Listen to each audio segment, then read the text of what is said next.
prosperity without war, which means that you need to create more jobs, right?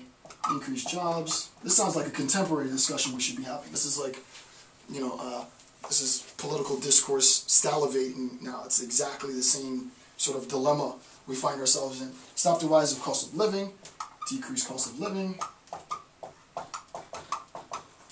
and C, we must protect the dollar, right, from the attack of international money speculators. Hot money investment is me. Nixon, I think, used the term international money speculators. Requires the stabilization of the dollar through a new global economic system, right? So it required a stabilization of the dollar, which was exactly the reason why the Bretton Woods system came to an end. Now, granted, all of this is sort of really general. I don't have the time or really the interest to get into the very specific economic discussion. I've done a lot of sort of secondary reading for my own sort of edification on this topic, but I'm not going to discuss this here. The question is, okay, all well and good. How does that pertain? How does the rise and the problems and the conflicts experienced within global capitalism affect indigenous people? That's still the overarching question. What does this have to do with indigenous populations?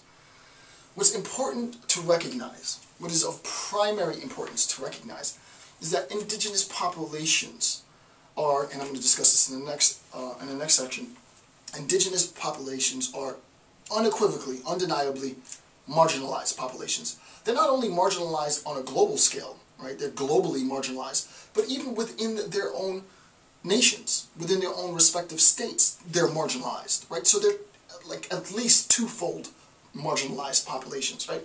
They're indigenous for a reason.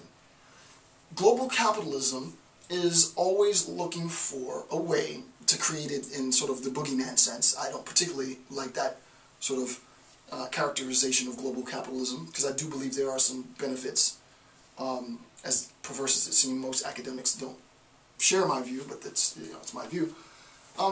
Global capitalism in the sort of boogeyman sense is perpetually looking for a new resource to incorporate into the transformation. Do I talk about this later?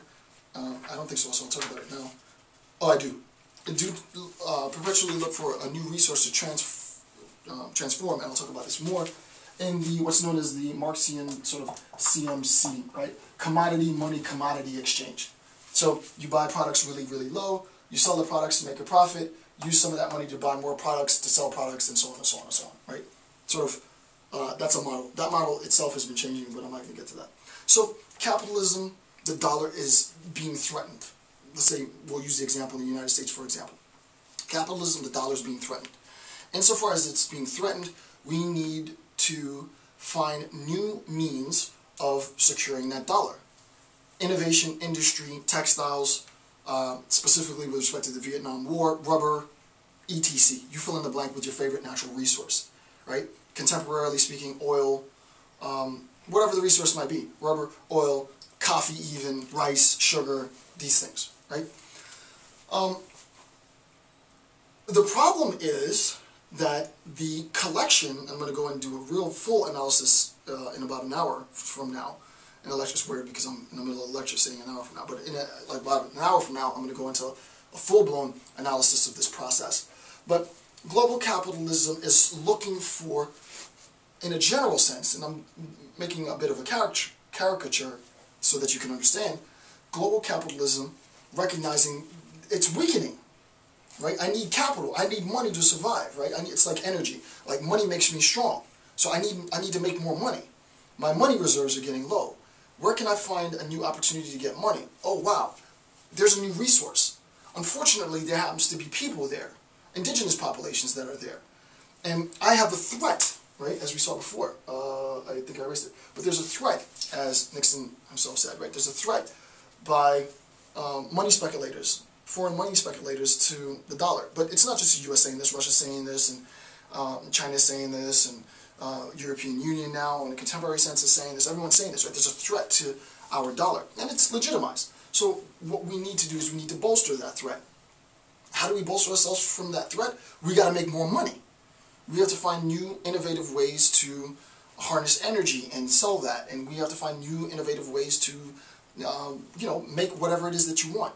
One of the biggest contemporary problems, to get off on a tangent just real quick, and I saw this many, many times, sort of in like Facebook posts, was something with respect to the, I forget what the actual mineral was, but in manufacturing, I want to say it's cobalt, but in manufacturing like computers, there's a mineral, I forget what the mineral is. You can, if you're watching the video now, just put the name of the mineral, and maybe a link so that I can look at it, refresh my memory. It's not important, but in the production of computer parts, some mineral is needed, and you know, you go to areas of conflict, Congo and stuff, and you extract these minerals at the expense of people's livelihoods, right? At the expense of people's lives. So people are just shifted, moved off of their lands, off of their territories, ancestral territories. The ground is consumed and excavated, and then you process it and make money. And that's arguably the problem. Now, granted, that's a very sort of, it's a caricature. I think most people would say, no, that's the fact. And I recognize it's a fact, but, you know, I try to do a little yin and yang. So the whole point is, with respect to, and I'm not going to go into sort of the economic implications of freeing the dollar from gold, but we all know what that is, right? Fiat currency arguments, blah, blah, blah, conspiracy theory stuff, you know. But, you know, that's its own product of sort of complications.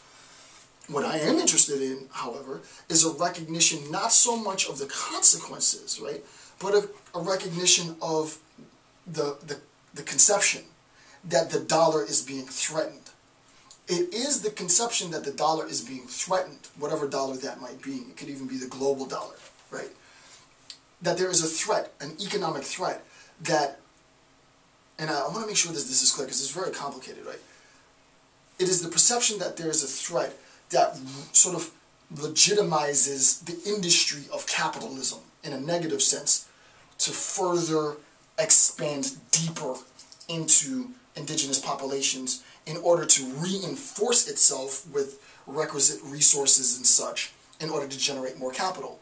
There's a threat to the dollar. Oh my goodness, there's a threat. There's a threat. How do we protect ourselves from that threat? We need more reserves. We need more money. We got to keep it. We got to keep capital flowing, right? If credit stops, the whole economy stops. Where do we get this from? Let's go into indigenous communities and extract as much as we can, right?